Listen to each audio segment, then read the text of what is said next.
Hoje vamos falar num tema que tem a ver exatamente com a evolução da alma, o longo percurso da evolução da alma. E para começarmos, e antes que eu me alargue mais, quero convidar toda a gente a viajar. Estão todos preparados para viajar um pouco? Nós vamos viajar. Têm as malas preparadas? Ali já está, a minha já está ali feita. As vossas também já estão. Portanto, vamos então, de malas aviadas, fazer aqui uma viagem, que essa viagem vai ser feita ao longo de um filme, e eu peço que estejam com atenção ao filme. Enfim, aquela análise dos pormenores, observar.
E então, como é que correu a viagem? Gostaram? Observaram? Ora bem, então, depois de termos visto este filme, o que é que podemos observar neste vídeo? A impossibilidade de perguntar a cada um. Eu vou revelar o que é que para mim eu vi neste filme. Por um lado, a imensidão do universo, bem patente. Nesta imagem aqui, nós podemos, que quando vemos numa noite escura, mas limpa, em que vemos toda aquela imensidão de estrelas e mesmo assim só estamos a ver uma pequena janela do universo. Nesta imagem, inclusivamente, esses pontos mais luminosos são as galáxias, como esta aqui, que por sua vez têm milhares de estrelas. Que imensidão, de facto. E também observamos, depois, portanto, naquela viagem do macrocosmos e depois de regresso e entramos no microcosmos, por assim dizer, vimos até onde pudemos a complexidade da vida, até às cadeias de DNA, toda a complexidade que nos escapa, muitas vezes não só aos sentidos, mas até à compreensão. E o que é que vimos mais?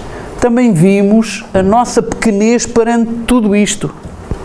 E de facto, esta é uma imagem da nossa galáxia, a Via Láctea, e ali a seta vermelha indica o nosso sistema solar, portanto o Sol com os seus planetas, é um ponto minúsculo ali no meio. E se virmos mesmo no contexto do nosso sistema solar, a Terra está ali indicada, que é um dos planetas inclusivamente mais pequenos, o que significa que nós, efetivamente, vivemos numa espécie de grão de areia que existe no espaço, de forma ordenada, num sistema planetário. Então, e que outras coisas vimos? Vimos também a organização que está subjacente a todo este funcionamento. Nós, em cada momento que fomos vendo o macrocosmos, do microcosmos, tudo aquilo obedecia a uma determinada ordem, a uma determinada organização no seu funcionamento. Nada ali estava como que disperso, descontrolado, tudo fazia parte de um sistema organizado.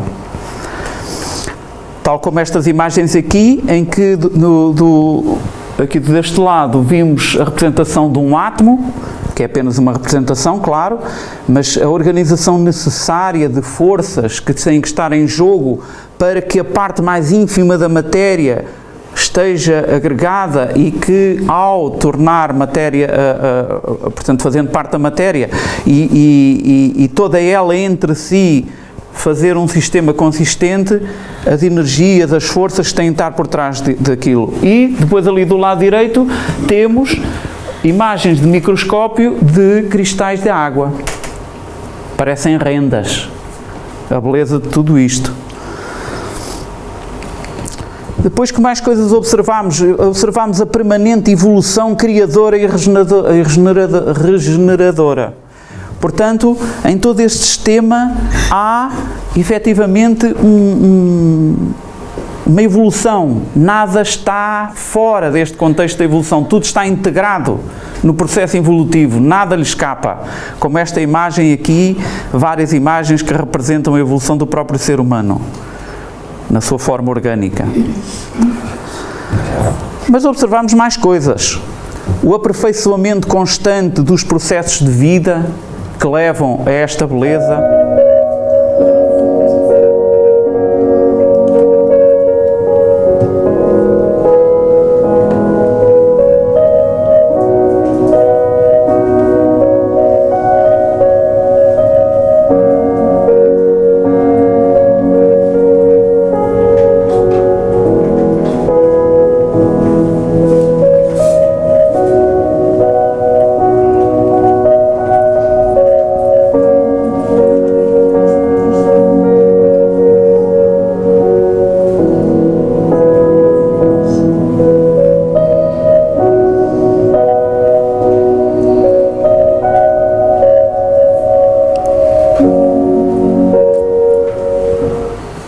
Fantástico, hein? E que mais coisas nós vimos? Ou poderíamos ter visto? Vimos também uma coisa muito interessante, é que a criação da vida está latente em tudo isto, em toda esta criação, não é? Em tudo aquilo que vimos naquela viagem. Existe como que um objetivo latente, subjacente, que evolui no sentido da criação da vida, cada vez em processos mais complexos, a vida no seu aperfeiçoamento, em beleza e complexidade. E é de tal maneira essa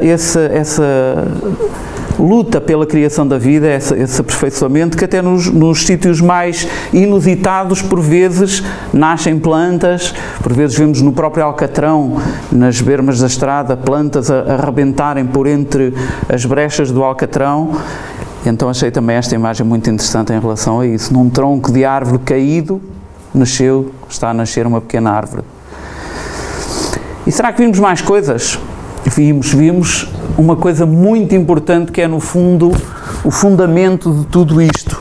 É que é muito claro a presença de uma inteligência criadora e sustentadora de todo este processo, de todo este sistema. Se este sistema evidencia organização, evidencia uma ordem, evidencia um objetivo, uma evolução, então necessariamente tem uma inteligência criadora e sustentadora. Preocupado também, ou melhor, curioso, com todas estas questões, Allan Kardec, a primeira questão que colocou aos espíritos foi exatamente o que é Deus. E os espíritos lhe respondem que Deus é, independentemente do nome, demos o nome de Deus, outros dão outros nomes, mas seja como for, Deus, ou outra designação qualquer, é, e aqui é que é o essencial, a inteligência suprema, causa primária de todas as coisas. Portanto, a tal inteligência sustentadora e criadora de tudo aquilo que vimos. Mas Kardec quer ir sempre um pouco mais longe. E na questão 4 ele coloca o seguinte: onde se pode encontrar a prova da existência de Deus? E os espíritos categoricamente lhe respondem: num axioma que aplicais às vossas ciências. Não há efeito sem causa. Procurei a causa de tudo o que não é obra do homem e a vossa razão responderá. Algum de nós teria capacidade de criar aquilo que vimos? Obviamente. Mas Allan Kardec foi um pouco mais longe. Ele sempre a querer aprofundar, sempre a querer saber mais, a querer tirar todas as dúvidas. E na questão 9 ele coloca o seguinte: em que é que na causa primária se revela uma inteligência suprema e superior a todas as inteligências? Esta questão tem uma característica muito interessante. É que na cabeça de Kardec, no pensamento de Kardec, ele provavelmente terá pensado, então, mas o facto de haver uma causa primeira, não quer dizer que a inteligência que seja suprema. Portanto, pode haver uma causa que não tenha essa inteligência suprema. Então, em que é que na causa primária se revela a inteligência suprema? E os espíritos respondem-lhe, muito simplesmente: tendes um provérbio que diz, pela obra se reconhece o autor. Pois bem, vede a obra e procurai o autor. Isto, de certa forma, diz tudo, não é? Mas também, na Gênese, um outro livro da codificação, no 2º capítulo, que fala exatamente de Deus, está escrito no ponto 3, outro princípio igualmente elementar e que de tão verdadeiro passou a axioma, é o de que todo o efeito inteligente tem que decorrer de uma causa inteligente. Portanto, tudo aquilo que vimos é inegável que tem que haver uma inteligência por detrás.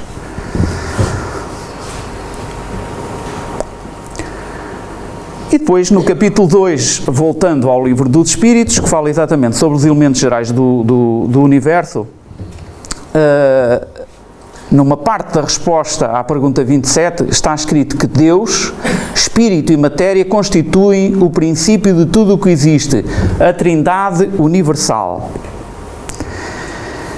E então, para explicar um pouco o que é que significa esta tal Trindade universal, em que há Deus, ou seja, qual for o nome, portanto, há a inteligência suprema, criadora e sustentadora, e depois existem aqueles dois princípios básicos, que é a matéria e o espírito. Em que é que tudo isto depois se desencadeia? Bom, então Deus é a inteligência suprema, o criador.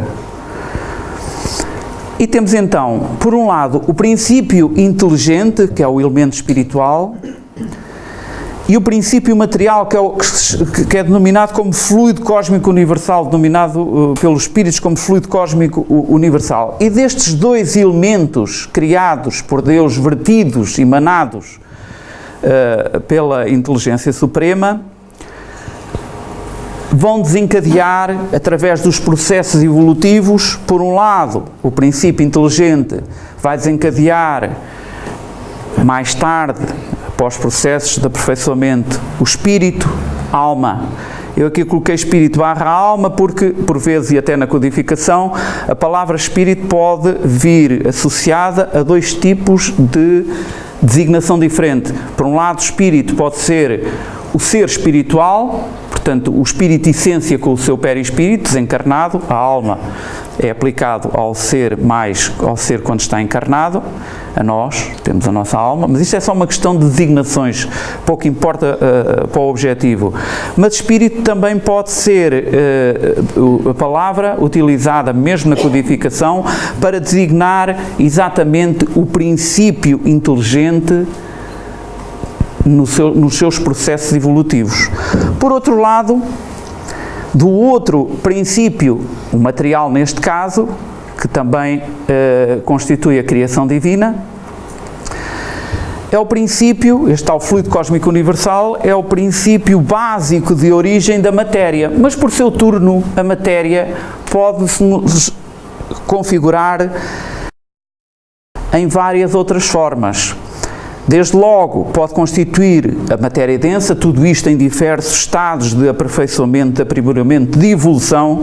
Pode constituir a matéria densa, a matéria dos nossos corpos, da mesa, do chão, de todo o mundo material, mas também é do fluido cósmico universal, deste princípio material, que a própria matéria do corpo espiritual, a matéria existente no mundo espiritual, todas as construções feitas no mundo espiritual também são resultado do fluido cósmico universal, portanto são também um determinado tipo de matéria, mas quintessenciada, significa numa quinta essência, fora das essências que nós aqui conhecemos. Portanto é um estado da matéria muito mais subtil, é um estado da matéria muito mais de base da própria criação.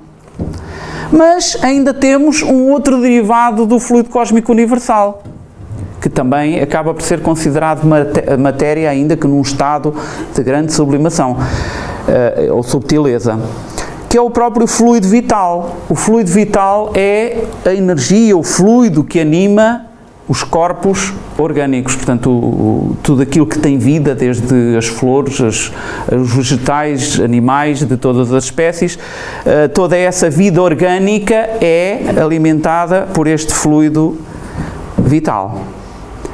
Então, temos aqui a tal trindade, em que temos Deus como o Criador, Espírito, princípio inteligente, e a matéria, fluido cósmico universal. A questão é que nós, quando analisamos a questão, não é? Quando analisamos esta temática, tendemos a, para melhor compreender, separar as coisas. Mas na realidade tudo isto existe de uma forma integrada. Toda a criação existe de uma forma plenamente integrada. Portanto, o espírito e a matéria, estes princípios espirituais e o princípio material, fluido cósmico universal, princípio inteligente, existem desde o início da criação e existem de forma integrada, de tal maneira que espírito e matéria evoluem em conjunto. Princípio espiritual e princípio material evoluem em conjunto.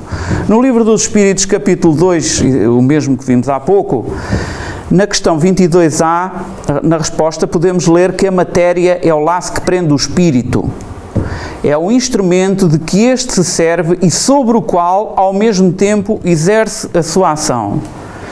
E também, num livro chamado A Evolução Anímica, de Gabriel Delano, por certo alguns de vocês conhecem, podemos também ler que o princípio inteligente, do qual emanam todas as almas, é inseparável do fluido universal, ou por outra, da matéria sobre a sua forma original, portanto, naquela forma mais quintessenciada, primordial, portanto, o que vale dizer em seu estado mais quintessenciado. E continua dizendo que era indispensável que o princípio espiritual passasse por estas tramas sucessivas a fim de fixar no invólucro as leis que inconscientemente regem a vida e entregar-se depois aos trabalhos de aperfeiçoamento intelectual e moral que o devem elevar à condição superior. Portanto, isto indica-nos claramente que a evolução, toda ela está integrada na criação e começa logo desde de raiz, com tudo tudo o que foi criado no sentido de evoluir em conjunto e de se auxiliar nesse processo evolutivo. Há, portanto, uma notável progressão entre a evolução do princípio inteligente e as forças que lhe servem para manifestar-se no organismo vivo. Mas ainda não chegámos ao organismo vivo. Então, voltando aqui a esta imagem em que espírito e matéria evoluem em conjunto, então podemos dizer que toda a criação está mergulhada naquilo que podíamos chamar de pensamento divino. Portanto, sustentada pela ordem inteligente emanada por este pensamento, não é?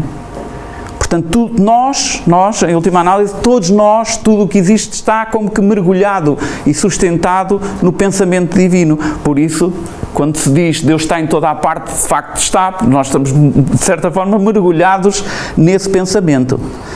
Na Gênesis, neste capítulo 2, que fala de Deus, podemos ler um excerto do ponto 24, que fala exatamente sobre isto. Portanto, figuremo-lo, e aqui refere-se ao pensamento de Deus, sobre a forma concreta de um fluido inteligente que enche o universo infinito e penetra todas as partes da criação. A natureza inteira mergulhada no fluido divino. Portanto, tudo o que existe está mergulhado no fluido divino. Nenhum ser haverá, por mais ínfimo que o suponhamos, que não esteja saturado dele. Saturado no sentido de estar preenchido nele e por ele. Achamo-nos então constantemente em presença da divindade. Nenhuma das nossas ações lhe podemos subtrair ao olhar, entre aspas. O nosso pensamento está em contacto ininterrupto com o seu pensamento. Estamos nele como ele está em nós. E então, colocando isto aqui de volta ao nosso esquema, portanto, se este triângulo representar o pensamento divino, resultado do seu pensamento, do pensamento de Deus e da sua vontade criadora, temos neste seio a criação do princípio inteligente por um lado e do princípio material por outro, de naturezas diferentes, mas criação tudo de Deus. E sob a ação do seu pensamento, o princípio inteligente e o princípio material vêm evoluindo interligados através dos tempos. Podemos assim dizer que o princípio inteligente e o princípio material estão presentes na criação desde a sua origem. São os elementos base que, sujeitos à evolução imposta pelo pensamento divino, aliás, a lei a que toda a natureza está sujeita, vêm evoluindo em conjunto, interligados através dos tempos, alcançando estados progressivos de maior complexidade e beleza até ao surgimento do ser espiritual e dos complexos corpos orgânicos necessários à sua manifestação. E aqui estou-me a referir, portanto, ao corpo espiritual, ou ao corpo astral, como também por vezes é chamado. Sendo o espírito o comando inteligente e a matéria o veículo proporcionador da sua evolução, à medida que o primeiro evolui, vai paulatinamente deixando de necessitar de estar ligado à matéria mais densa, dela se desligando aos poucos. E isto acontecerá numa fase de maior evolução, que é como quem diz, o princípio inteligente evolui com a matéria, chega ao estado de espírito, que é o nosso caso, e continuamos ligados a um corpo físico denso, porque para além disso temos o nosso corpo espiritual, e vamos nos ligando da matéria densa até que já não vamos precisar mais de encarnar, mas continuaremos com o nosso corpo espiritual, que também por seu lado ficará mais subtil cada vez mais. Então temos aqui esta frase: a alma dorme na pedra, sonha no vegetal, agita-se no animal e acorda no homem. Conhecem esta frase? Ninguém conhece? Conhece? Poucos conhecem, mas de qualquer maneira esta frase é bastante conhecida. Eu resolvi trazê-la aqui porque esta frase é atribuída a... Quem é que sabe? A quem? Leon Denis, exatamente. Esta frase é atribuída a Leon Denis. Curiosamente, esta frase por vezes levanta alguma polémica. Porquê? Principalmente por aquela primeira parte: a alma dorme na pedra. Se nós entendermos a alma como um espírito já com algum desenvolvimento, não faz grande sentido. Mas se entendermos a alma como o princípio espiritual, vamos ver que até poderá fazer algum sentido. Vamos ver que o próprio princípio espiritual, na sua essência de base, tem, em ligação com o princípio material, algo a aprender. Vamos ver isso. Mas, curiosamente, eu pesquisei a possibilidade de encontrar esta frase registada pelo próprio Leon Denis e não há registros disso. Curiosamente, portanto, não posso afirmar que esta frase, apesar de todos, e no movimento espírita, ser atribuída muito a Leon Denis, a frase que realmente parece ter dado origem a esta, vem no livro O Problema do Ser do Destino e da Dor, e no meu entender e na minha pesquisa só pode ser aqui o sítio onde esta frase vem. Mas na realidade a frase está escrita desta maneira: na planta a inteligência dormita, no animal sonha, só no homem acorda, conhece-se, possui-se e torna-se consciente. De qualquer maneira, numa e noutra forma, há um grande conhecimento de base nesta frase. Poderíamos dizer que o princípio inteligente aperfeiçoa o princípio material ao mesmo tempo que aprende com ele. E é aqui que começa a grande aventura da evolução. É aqui que começa esta grande aventura. Nas fases iniciais da sua evolução, o complexo matéria-princípio inteligente, portanto esta ligação íntima entre os dois elementos criados na sua essência de base, criados na origem do próprio universo, princípio inteligente e princípio material, ensaia-se no campo das formas, partindo de estruturas simples e avançando para a complexidade necessária à plasticidade do que virá a ser o corpo astral, que no ser humano, no espírito que nós somos, a codificação chama de perispírito, mas este corpo astral também estará presente no reino animal e também no próprio reino vegetal. Por isso eu resolvi pôr aqui corpo astral para não confundir o nome, como ele é chamado no espírito mais evoluído, portanto em termos de reino hominal, que é o nosso caso, em que aí nós chamamos de perispírito. Num livro que eu considero muito interessante, de Luís Gonzaga Pinheiro, chamado O Perispírito e Suas Modulações, podemos ler que, de início, o princípio inteligente possui o seu arquivo de memória com poucas informações, o que de resto é absolutamente normal porque está no seu início, onde se destaca o objetivo de superar toda e qualquer dificuldade. Essa vontade férrea o fará tudo vencer em busca da sua autonomia. E, de facto, se observarmos o princípio inteligente, todo o processo de evolução dele vai no sentido de chegar à sua individualidade, de se tornar independente, se tornar autónomo, se tornar mais tarde, no estado de quando ele é espírito, no ponto de evolução de que ganha a sua própria consciência. Inicia então pelo domínio nas formas geométricas puras. Portanto, aqui é como que o princípio inteligente está a aprender em contacto com a própria matéria. Nos minerais, as moléculas se distribuem desordenadamente, dando origem a cristais portadores de grande variedade de formas. E isto tudo para o princípio inteligente, que aprende com a matéria e ao mesmo tempo influencia, vai, como diz aqui, portanto, vai aprendendo no capítulo das próprias formas que um dia serão precisas para toda a evolução que vai daí se seguir. Então aqui umas imagens de algumas formas de cristais, só para que possamos ver a variedade com que as moléculas se agregam umas às outras, a variedade de formas que podem ser obtidas. Após milénios de exercício para o domínio das formas geométricas, o princípio inteligente viria a aliar-se com a energia vital para vivificar a matéria, iniciando o primeiro ciclo dos seres vivos, os vegetais. E aqui, progressivamente, depois de grandes etapas, entramos então no reino vegetal e entramos naquela primeira aquela primeira parte da frase de Leon Denis, versão livro, versão escrita, digamos, em que diz que na planta a inteligência dormita. O que aqui a inteligência quer dizer é precisamente o princípio inteligente, dormita, está ainda adormecido. Então, mas esta fase também terá um determinado objetivo. E Allan Kardec, na pergunta 61, sempre questionador, coloca a questão: há diferença entre a matéria dos corpos orgânicos e a dos inorgânicos? Os corpos vivos e os corpos sem vida? E a resposta é: a matéria é sempre a mesma, porém nos corpos orgânicos está animalizada.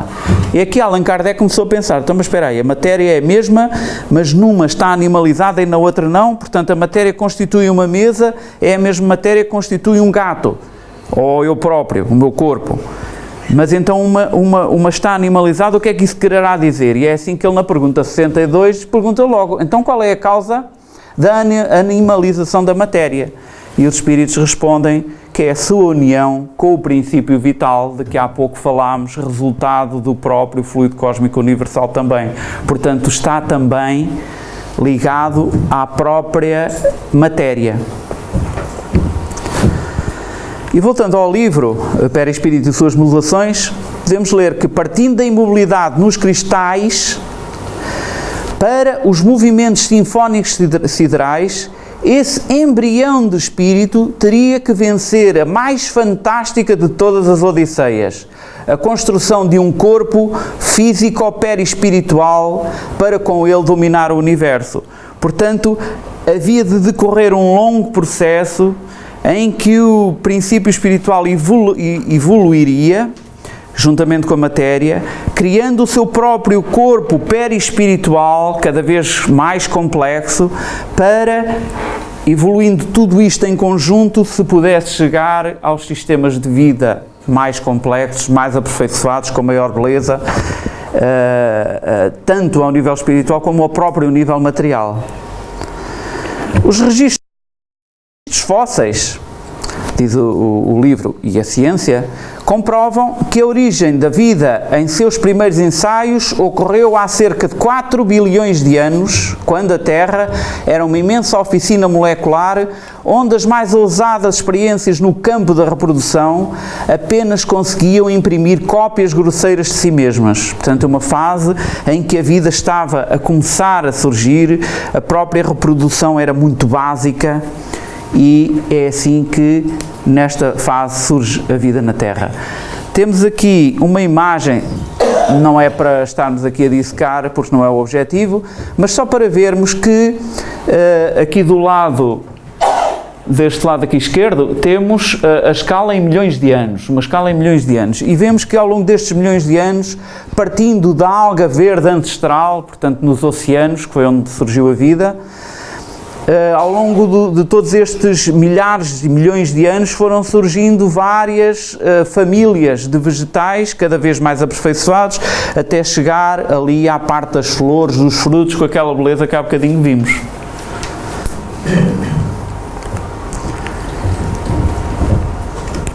Então, voltando aqui ao Livro dos Espíritos, pergunta sempre questionador Allan Kardec: têm as plantas consciência de que existem? Porque afinal havia aqui que saber, para Kardec havia a importância de saber qual era o papel, a importância do reino vegetal no contexto da evolução. Têm as plantas consciência de que existem? E os espíritos respondem: não, pois que não pensam, só têm vida orgânica. Mas Allan Kardec não se ficou por ali e perguntou: experimentam sensações? Sofrem quando as mutilam? E os espíritos respondem: recebem impressões físicas que atuam sobre a matéria, mas não têm percepções. Consequentemente, não têm a sensação de dor. E há aqui, nesta resposta, aqui um preciosismo, digamos assim, que é muito importante na compreensão disto. Por um lado, as plantas recebem impressões, o que significa que são portanto, são sugestionáveis, por assim dizer, são influenciáveis por vibrações. Se nós pusermos música ao pé das plantas, elas reagem. O sol, os girassóis viram-se para a luz. Mas tudo isto, todo este tipo de sensações experimentadas pelas plantas, não são sensações conscientes, porque não existe aqui consciência, e, portanto, não são consideradas percepção, porque percepção é considerado quando existe uma consciência que as analisa, que as valida, que as sente, digamos assim. Daí o facto das plantas não sentirem dor, mas sentem as impressões que lhes são suscitadas, as vibrações, etc., a luz, a música.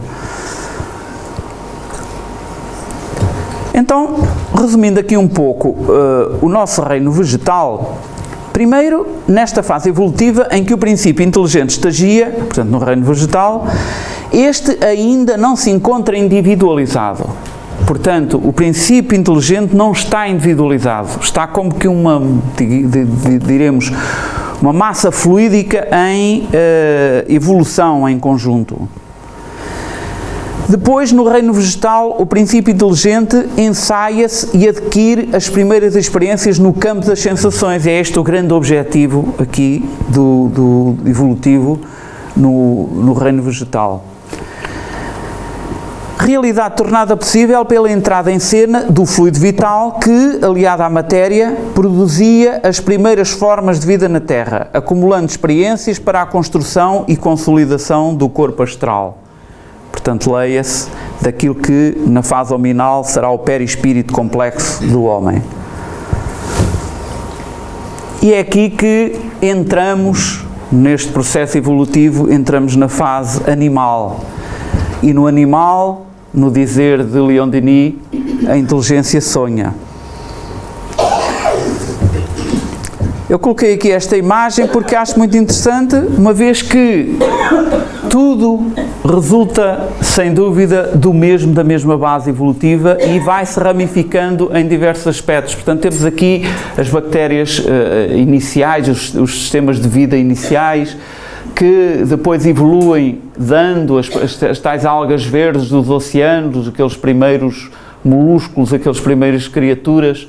Depois vai-se diferenciando toda e ramificando toda esta evolução de vida, de maneira a criar o mundo vegetal. Depois temos ali os fungos, que têm características meias de animal, meias de vegetal, e depois temos ali toda aquela ramificação que dá acesso evolutivo a todos os seres animais existentes na Terra, incluindo até aos mamíferos, cujo exemplo está ali no elefante lá em cima. Portanto, isto para demonstrar que tudo é evolutivo e progressivo. A natureza e a evolução não dão saltos. E diz-nos a evolução anímica Gabriel Delane, assim, o princípio inteligente viria sucessivamente utilizar organismos cada vez mais aperfeiçoados à medida que se tornasse mais apto a dirigi-los.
Então, nesta sequência evolutiva que parte dos mares, como vimos no filme, em que os seres animais vão evoluindo, chegamos aqui às vésperas do mundo hominal. Mas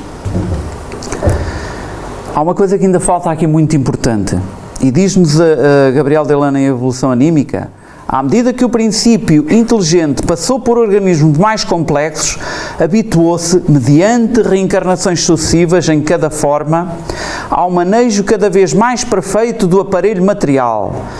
E, como esses atos se tornavam automáticos, pela reiterada frequência das mesmas necessidades, estabeleceu-se estreita relação entre o organismo e o perispírito, que é como quem diz, o perispírito com a atividade física do corpo físico foi acumulando automatismos, memórias. Ao mesmo tempo que uma apropriação gradativamente mais perfeita do ser com o seu meio. É claro, tudo evoluindo em conjunto, o próprio corpo ficava mais dotado para enfrentar o meio. E então o que é que nasce em letras garrafais nesta fase animal, do reino animal? É precisamente o instinto. No livro O Perispírito e suas Modulações podemos ler: por ocasião das sucessivas passagens pela matéria, o ser vai incorporando ao seu arquivo de aprendizagem as reações elaboradas contra certas ações do meio. Tudo isto num processo de aprendizado. Percebe que é necessário, para manter-se na matéria densa, aprimorar a capacidade de obtenção de alimentos e assegurar a integridade física. Imposições que lhe fustiga a solidificar o instinto de sobrevivência, que se vê gratificado com a sensação advinda das necessidades atendidas. Portanto, o instinto surge aqui como um mecanismo automático impregnado no próprio perispírito e transmitido ao corpo por inúmeras reencarnações de aprendizado e que velam pela sobrevivência do animal. É claro que este assunto não escaparia à análise de Allan Kardec. Eu aqui, em vez de pôr pergunta-resposta, e para aligeirar, pus o número da pergunta e aquilo que podemos retirar como conclusão da pergunta. Então, na questão 73 do Livro dos Espíritos, podemos observar que o instinto é uma inteligência não raciocinada, pela qual os seres provêm às suas necessidades. Portanto, ela não é raciocinada porque é um automatismo, é automática. E na 74 podemos concluir que não existe uma linha de separação entre instinto e inteligência, pois a evolução é progressiva. Também é bastante claro. Na 75 podemos reter que o instinto constitui-se num guia seguro, lá está, é um automatismo, para todas as espécies animais, incluindo o homem, porque nós também, estando num corpo denso, material, um corpo animal, nós, seres humanos, temos duas naturezas, temos a natureza animal e a espiritual, porque já somos um espírito definido e consciente. Uma vez que se manifesta por reflexos automáticos, não estando sujeito ao livre-arbítrio. É claro que nós, quando temos que tomar decisões, corremos o risco de errar, de acertar ou de errar. Mas quando somos guiados, digamos assim, pelo instinto, o instinto é um automatismo. Por vezes, se vamos imaginar, estamos em frente a um fogão, não nos apercebemos que a panela está a escaldar e vamos agarrar as pegas da panela. Parece que antes da informação chegar ao cérebro a dizer que aquilo está muito quente, parece que há logo o impulso de largar. Às vezes chega a ser mais rápido o instinto do que a própria sensação transmitida ao cérebro. E mais à frente, na questão 593, podemos também observar que nos animais superiores, os animais superiores são aqueles com mais desenvolvimento, porque também no reino animal, como em toda a evolução, tudo é progressivo. Então os animais como o cão, o gato, o cavalo, o golfinho, etc., animais superiores, para além do instinto, possuem também uma inteligência rudimentar que lhes confere o exercício de uma espécie de vontade. Mas essa liberdade de ação, o exercício dessa vontade, é limitada às suas necessidades, não sendo possível de comparar com a do homem. Portanto, e daqui resulta que os animais não possuem livre-arbítrio. Portanto, esta vontade que existe numa inteligência rudimentar no animal é uma vontade que está apenas relacionada com aquilo que são as relações de sobrevivência do próprio animal. Não tem aquilo que o livre-arbítrio tem, que é o senso moral, porque esse só no homem, só na fase hominal é que surge. Depois, na 597, os animais possuem uma espécie de alma que sobrevive ao corpo e, logicamente, possuem o correspondente, aquilo que poderíamos chamar o correspondente perispírito animal, o tal corpo astral. Portanto, há aqui conclusões muito interessantes que poderemos tirar do mundo animal e que esta questão aqui, 598, retrata muito bem. Como tal, no animal o princípio inteligente já se encontra individualizado, ainda que não tenha consciência de si próprio. A vida inteligente existe então num estado embrionário. E é então aqui que passamos à terceira fase, o mundo, o reino hominal, com a correspondente parte da frase de Leon Denis: no homem a inteligência acorda, conhece, possui-se e torna-se consciente. Recorrendo de novo àquele livro, podemos ler que com a humanização do princípio inteligente, agora chamado espírito, agora já podemos chamar de espírito ao princípio inteligente, já está no reino hominal. Este passa a agir conforme o seu livre-arbítrio, já existe livre-arbítrio. Ou seja, escolherá seus caminhos e se responsabilizará por seus sucessos e fracassos, o que determinará no seu perispírito uma harmonização anatómica ou fisiológica, no primeiro caso, ou seja, no caso do ser estar equilibrado. Mas também pode acarretar ao perispírito de formação quando ele também está em estado de desequilíbrio.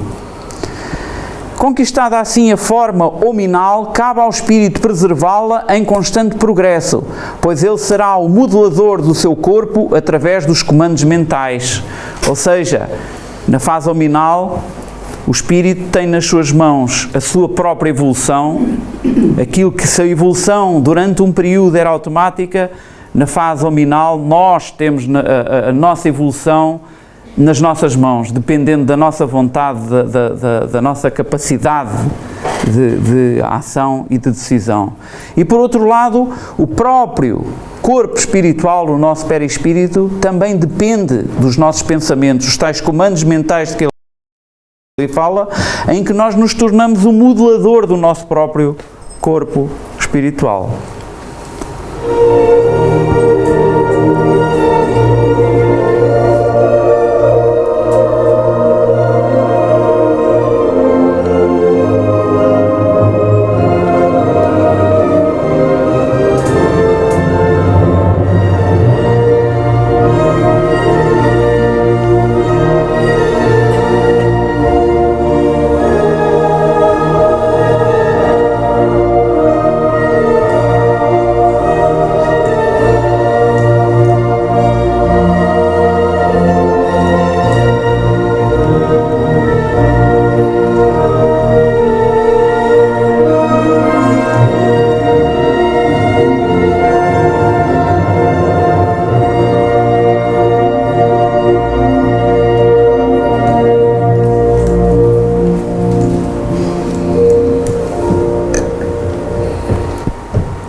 Na questão 611 do Livro dos Espíritos, a este respeito, podemos ler pelas informações dadas pelos Espíritos, que desde que o princípio inteligente atinge o grau necessário para ser espírito e entrar no período da humanização, já não guarda relação com o seu estado primitivo e já não é a alma dos animais, como a árvore já não é a semente. Não se pode, pois, dizer que tal homem é a encarnação do espírito de tal animal. Eu achei esta questão interessante porque nós às vezes temos aquela tendência de pensar, mas será que eu fui um gato, fui um cão, fui um cavalo? Esta questão não se coloca. E não se coloca porquê? é que no reino animal, como diz a nota em baixo, no reino animal o princípio inteligente não é dotado de consciência, ou seja, se eu não tenho uma identidade, então eu não tenho um eu definido.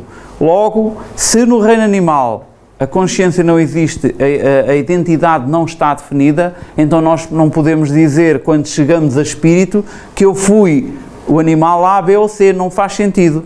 Porque só no homem, só no estado hominal, só no reino hominal, é que a consciência é adquirida.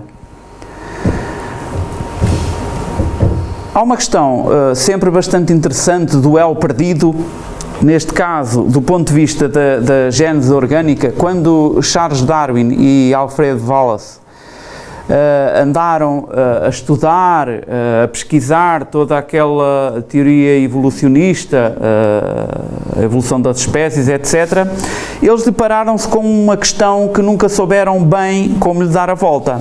Para explicar essa questão rapidamente, eu coloquei aqui esta imagem, em que aqui temos uma escala dos milhões de anos, mais uma vez, e temos aqui que tudo partindo de um primata ancestral, se foi ramificando ao longo dos milhões de anos e foi dando origem a diversas espécies que hoje conhecemos. Portanto, hoje, todo este primata ancestral foi dando ao longo do tempo origem a todos aqueles seres vivos e na ponta temos exatamente o homem.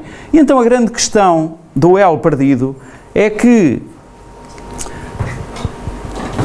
se todos aqueles seres vivos, resultados desta cadeia evolutiva, apesar de terem evoluído, nunca passaram daquilo que poderemos chamar o reino animal, portanto, foram sempre seres que, do ponto de vista da inteligência, foram sempre seres animais, portanto, antes dizia-se os seres irracionais, mas eles não são assim tão irracionais, porque têm, quanto mais não sejam, um instinto, uma inteligência embrionária. Mas, de qualquer maneira, apesar de toda esta evolução, eles mantiveram-se naquela faixa evolutiva, enquanto o homem deu um salto qualitativo que o tornou completamente diferenciado e de forma a inaugurar até um novo reino, o reino hominal. E, portanto, se a evolução é cadencial, se processa sempre progressivamente, é como que os elos de uma correia, era como se para a compreensão do processo faltasse ali um elo que explicasse a transição existente entre o reino animal e o reino hominal. O que é que aconteceu ali naquele espaço? Do ponto de vista orgânico, o elo perdido consistiu nisso. Mas acabamos por perceber que também na gênese espiritual, Allan Kardec se confrontou, não no plano orgânico, mas no plano espiritual, também se confrontou com esta questão. E no livro dos Espíritos, os Espíritos da codificação são os primeiros a admitir que o homem é, com efeito, um ser à parte, visto possuir faculdades que o distinguem de todos os outros e ter um outro destino que os animais não têm, que os outros animais não têm. E esta incompreensão deste passo, deste tal elo perdido, levou o próprio Allan Kardec a fazer um apontamento, uma nota, na sequência da questão 603, em que ele diz: o ponto inicial do espírito é uma dessas questões que se prendem à origem das coisas e de que Deus guarda o segredo. Dado não é ao homem conhecê-las de modo absoluto, nada mais lhe sendo possível a tal respeito do que fazer suposições, criar sistemas mais ou menos prováveis. Os próprios espíritos longe estão de tudo saberem. Esta é uma tomada de consciência muito interessante. Portanto, este elo perdido, de certa forma, se mantinha na própria compreensão do processo espiritual, da evolução do princípio inteligente, aquele salto da fase do reino animal para o reino hominal.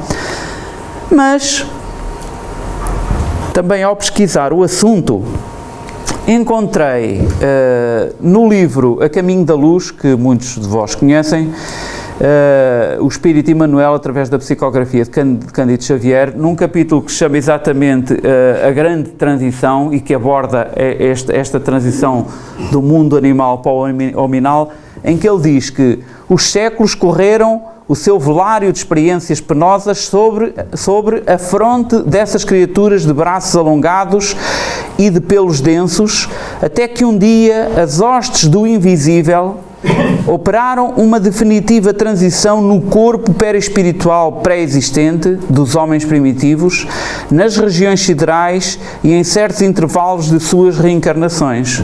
Esta é uma informação bastante interessante que, logicamente, necessita de que o tempo venha complementar, venha completar, venha amadurecer, que venham outras informações que possam vir no mesmo sentido e até mais aprofundadas, mas a ideia que daqui pode ressaltar é que, de facto, esse tal elo perdido no próprio campo espiritual, na passagem daquilo que é o espírito, entre aspas, na fase animal, e o espírito consciente na fase hominal, pode ser um processo operado pelas hostes do invisível, portanto pelos espíritos superiores,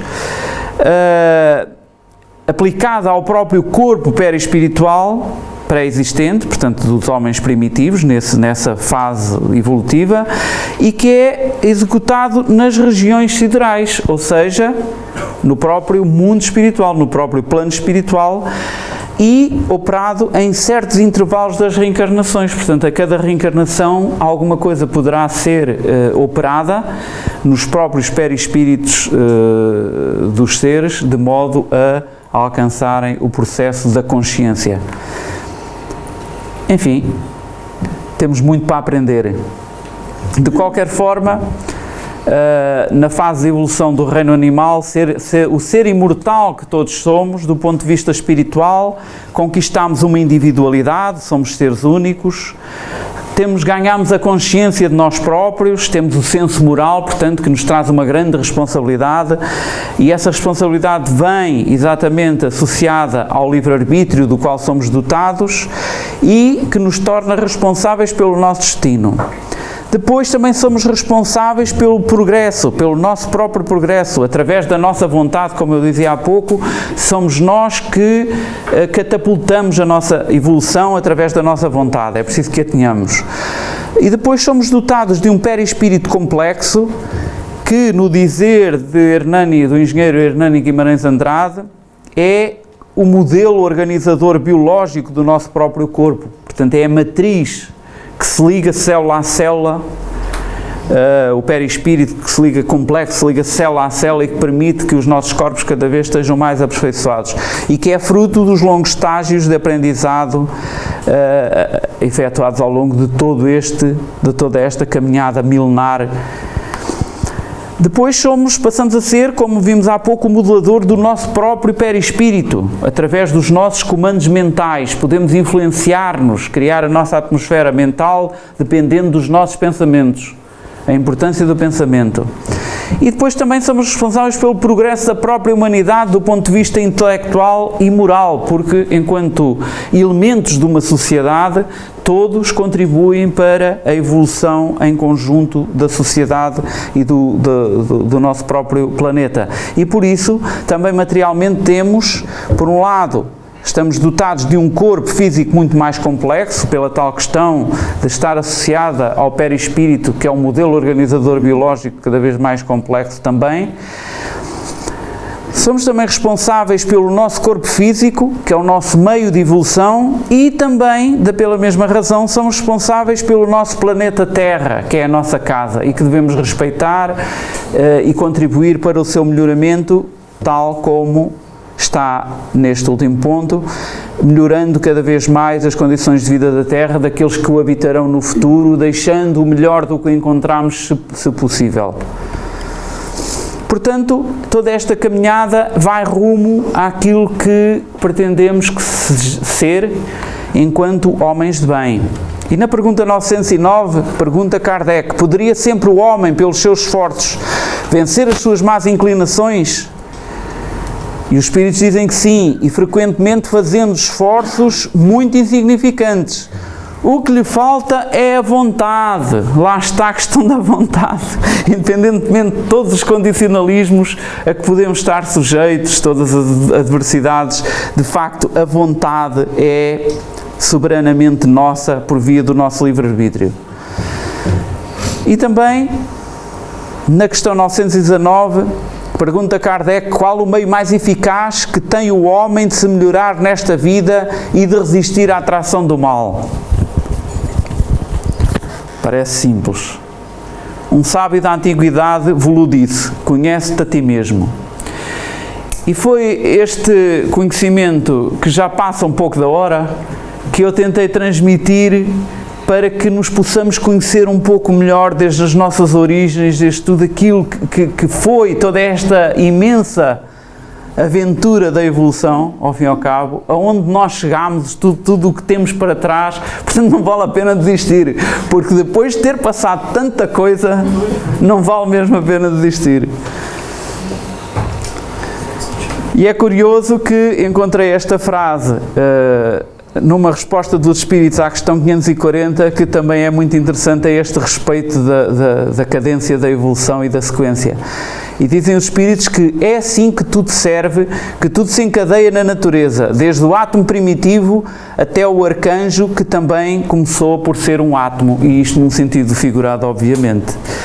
Agora, vou terminar com mais um filmezinho, isto hoje teve bastantes filmes, e é um filmezinho que em 3 minutos relata, de uma forma muito rápida, claro, aquilo que é a história da própria criação, desde o início do universo até aos nossos dias.